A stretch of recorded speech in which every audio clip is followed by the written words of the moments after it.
Welcome to Penrose Learning, where we make understanding easy. You're starting now? Plug the Nest Hub into power and wait for the white pulsing light. This signal's ready to set up.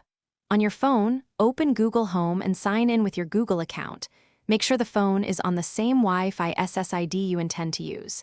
If your router offers separate 4 GHz and 5 GHz bands, prefer 4 GHz for initial pairing. It's more stable at close range.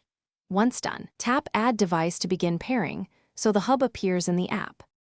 Once the app finds the hub, verify the 4-digit code that appears on the screen so you're connecting to the right device. Grant location and Bluetooth permissions when requested because the app uses them to discover the hub and to push Wi-Fi settings securely.